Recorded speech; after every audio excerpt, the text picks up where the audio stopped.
What's up guys, it's your girl Wit and welcome back to another video. And today we're going to be doing one of probably my most frequently asked questions lately, which is how did you grow your hair so long? Now a lot of people are thinking that I grew my hair long quickly. No, I appreciate the love, but I remember I dyed my hair in 2014. It is now 2019. At least 4.5 years of growth. So I feel like it's a pretty normal rate of growth and actually a pretty slow rate of growth because I damaged my hair. I had to deal with all the damaged hair, growing that out and cutting it off. So I feel like the growth could have been faster. I wanted to come back and give you guys the answers to your questions. I did a how to grow long healthy hair video and that was probably in like 2010. So I feel like we can update that. All the information in that video is pretty accurate and really good. I actually went back to take a look to see what I said and I still agree with everything I said there. Over the years, I've just learned a lot more about my hair, scalp, just internally how it grows and all that kind of stuff. I've also gone through my own trials and tribulations.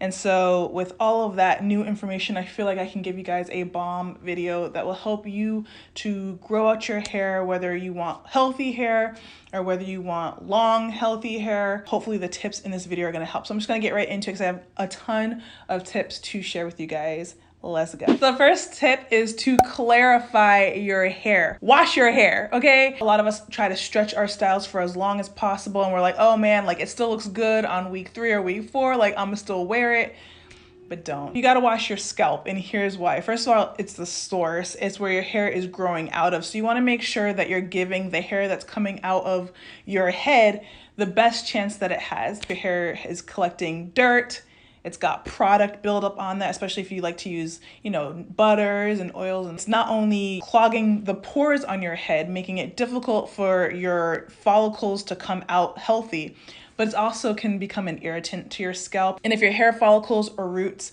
become irritated or the skin on your scalp becomes irritated, you can make yourself susceptible to issues such as alopecia or dandruff from like blocked sebum on your scalp. There's so many things that can happen when you don't wash your hair. I used to wash my hair like once a month back in the day and that was fine for me, but I do feel like it's just not a good idea. Try to figure out a good wash day routine for you. I wouldn't go longer than 2 weeks without washing my hair. 3 weeks, the absolute most, but just do not make that a habit. If you're doing a protective style or something, 3 or 4 weeks, fine, but try to go in there throughout the weeks and at least like clear out your scalp a little bit here and there. Personally, I currently wash my hair every week and I've been doing that for probably over 2 or 3 years now. I've actually decided that I'm gonna try and push it to every 2 weeks. I mean, I have gone 2 weeks or 3 weeks if I'm doing a protective style or if I'm particularly busy, but I'm gonna try and push that to every 2 weeks because I feel like my hair can take it just based on how it's been doing lately.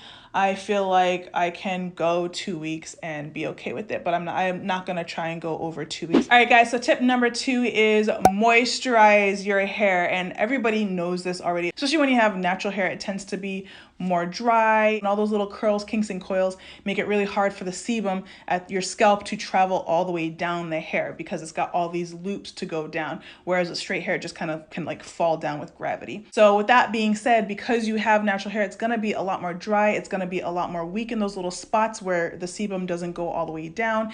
And so you really got to make sure that you manually moisturize your hair inside and out. So internally, make sure you're drinking enough water. Like if you don't have enough water, you're really messing yourself up. Not only can your organs not work properly for the rest of your body, but there's not going to be enough for your hair. You're going to get dry, brittle hair, and also getting enough of your omega-3s, your fatty acids. All those things will help to moisturize your body from the inside out. So if you eat meat, salmon is really great, avocados for veggies, and you can even take a fish oil pill if you don't think that it's something that you can get in your everyday diet frequently. And then externally, you just want to make sure that you're moisturizing your hair properly. A lot of times people will just throw some oil on their hair and they'll be like, oh, it's moisturized, but that's not the case. You really want to make sure that you've got at least some sort of liquid water on there, aloe vera juice, something like that, that's going to help to moisturize it topically and then seal that in with an oil or like a buttercream or something like that that's going to really trap the moisture in. And then you want to make sure that you're moisturizing your hair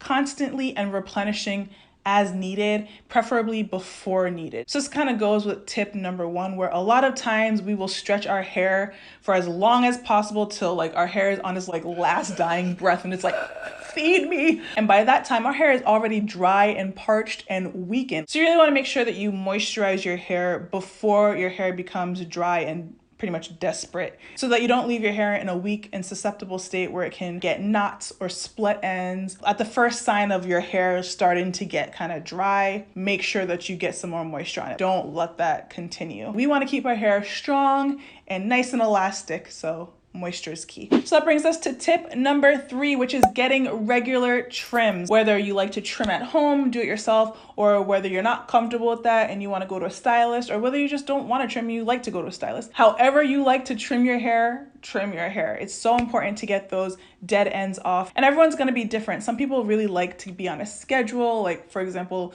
they get their hair trimmed every 3 months. Me personally, I don't really like to put myself on a schedule because I just like to pay attention to what my hair is telling me, because I don't like chopping off more hair than I need to. I sometimes feel like if you're doing it every 3 months or every 4 months, maybe your hair didn't need to be trimmed at that time and you just kind of did a trim when it wasn't really necessary yet. So if your goal is to grow long hair, then maybe you want to stick with the like paying attention to how your hair feels and then deciding to trim based on that. Every single week as I'm washing, I'm paying attention to what my hair feels like as I get to the ends. Like as I'm washing it, putting the conditioner in, detangling it, I feel my ends. And if it feels like it's getting rough, or while I'm twisting it to style, if it feels like the bottoms don't feel like they usually do, if I see some split ends or knots, or if I notice just in the mirror that maybe it's looking a little bit more thin on the bottom and wispy, then I know it's time to trim. Just really pay attention to how your ends are feeling, and that will be a really great indication that it's time to trim. It's really up to you what you feel comfortable doing. And I do have videos on how to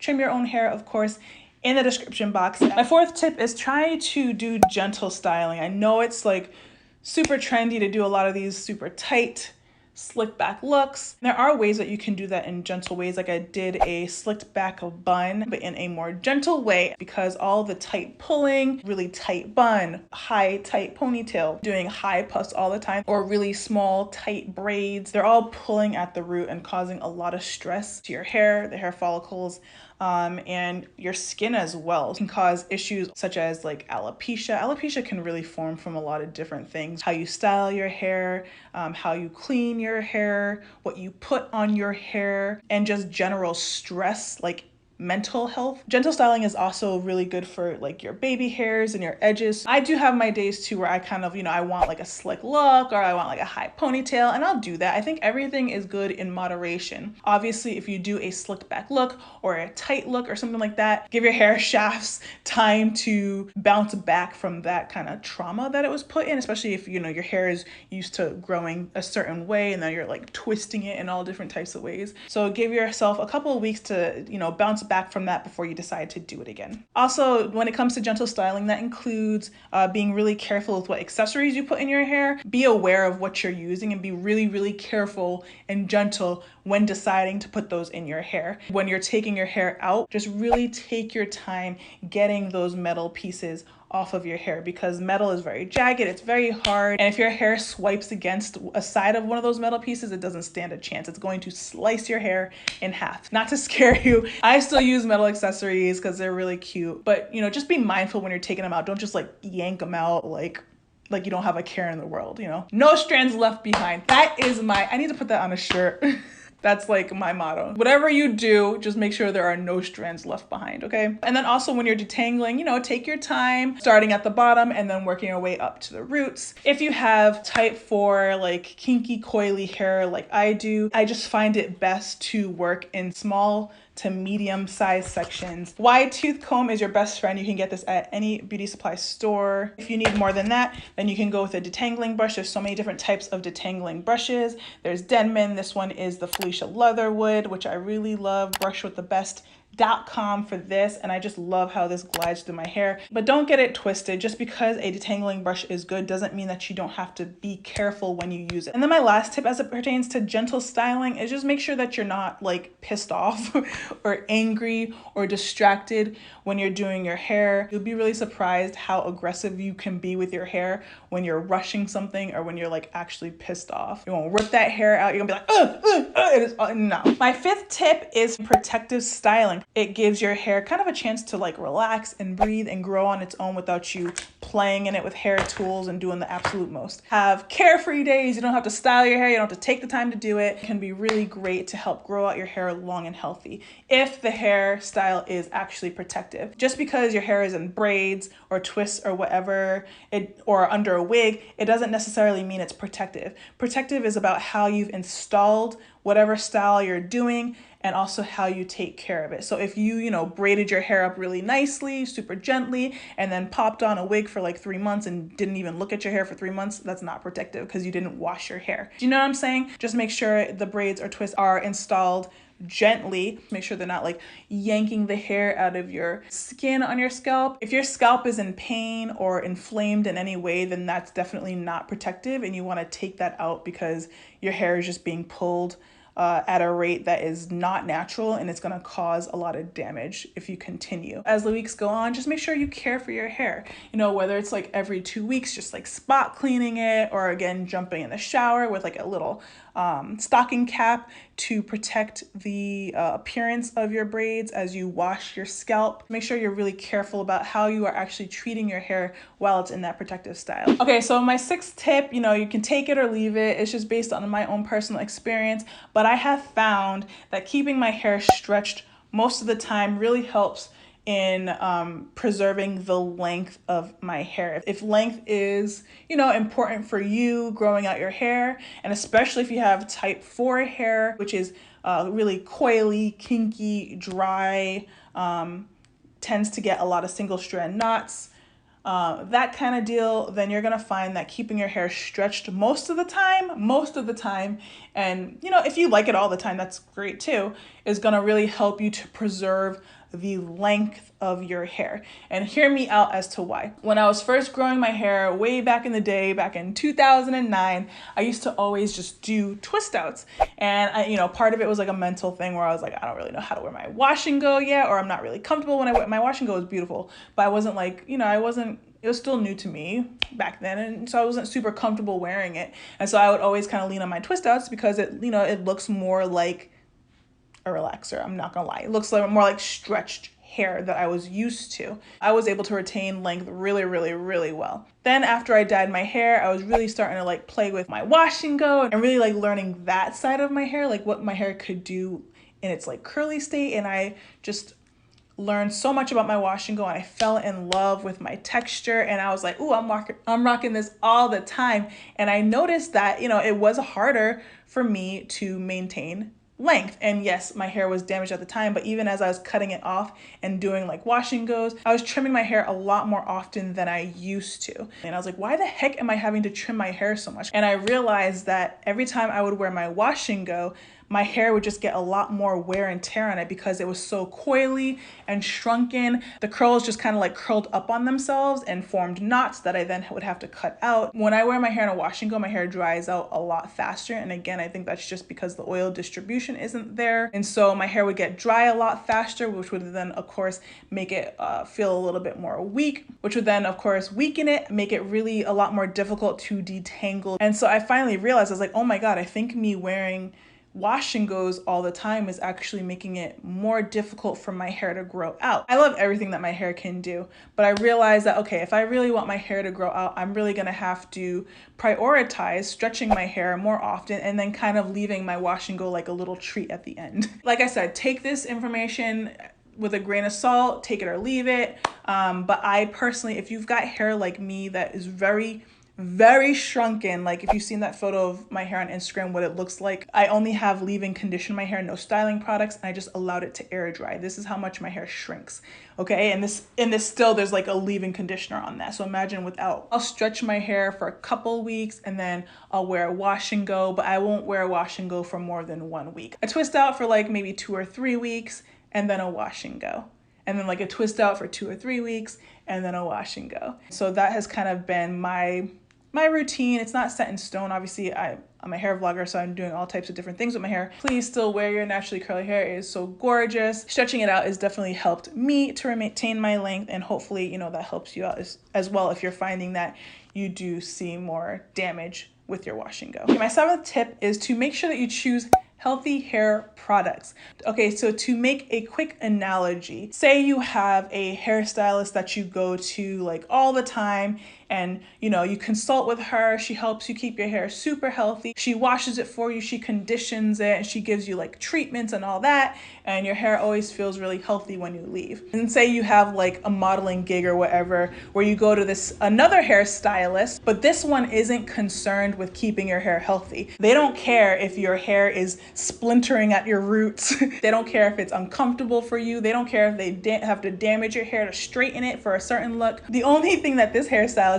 is concerned with is getting the look that the client wanted you to have. So I love this analogy because it's the same thing with hair products. There are really healthy hair products that are looking to feed your hair, encourage hair growth, maintain the strength of your hair, and to get it growing in the right direction, and also to keep you safe, non-toxic, natural, no chemicals and all that. There's hair products that do that. On the other hand, there are hair products that aren't concerned with feeding your hair or getting you to grow. They're just really concerned on making your hair look like it's healthy. But who knows what it's doing? It could be suffocating your hair, blocking you from being able to absorb other moisturizing products for the sake of shine or something like that. Really make sure that, you know,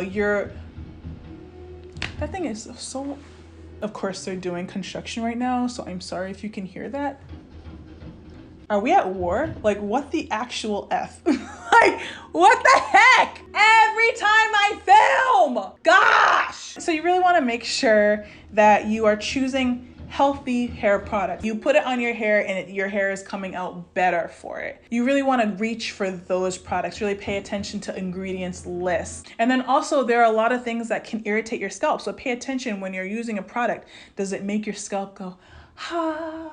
Or does it make you like super itchy and like feel really tight and like painful? You can be allergic to natural ingredients too. Like for example, coconut oil does that to me. When I put coconut oil on my scalp, for some reason, it just makes my scalp feel very painful. If you find that your scalp is feeling itchy or burning in any way after using any product, stop using it, because that can like really damage your hair and your scalp over time. If you find that like you're doing all the things you're supposed to do, you're moisturizing your hair, you're treating it gently, you're doing this and doing that, and you're babying it, and nothing seems to be helping the health and the growth of your hair, check out your products. And I don't want to scare you from using like chemical products. Chemical products are really great too. I like chemicals too. I like safe synthetic chemicals. Chemicals are not all bad, and all natural ingredients aren't good. Like there are natural ingredients that can also be irritating for you. So not all natural stuff is good either. So it's definitely a personal thing.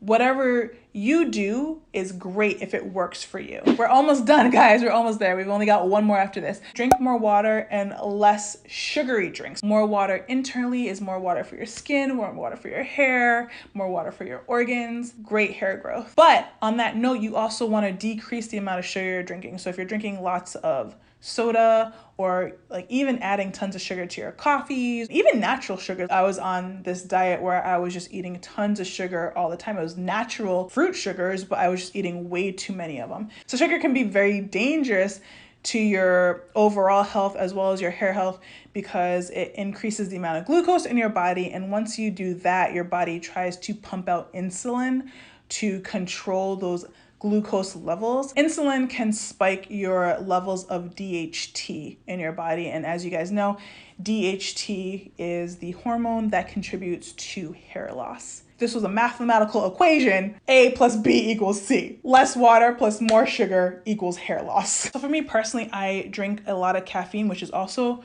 very bad for hair growth. And I also like to put sugar in my coffee. I'll use like maple syrup in my coffee and it tastes delicious. Try it. You'll thank me later. But I've switched to that because I only have to like use a very little bit. I've tried to drink coffee without sugar and it's not the same. It's not the same. I'm a work in progress too. On that note as well, you also want to be careful with the amount of alcohol that you're drinking. Like if you're turning up all the time, you got toxic buildup in your liver that's obviously going throughout your body. It also dehydrates your body, making it so that you need to drink more water. It causes inflammation in your scalp. And we know inflammation can lead to, again, alopecia.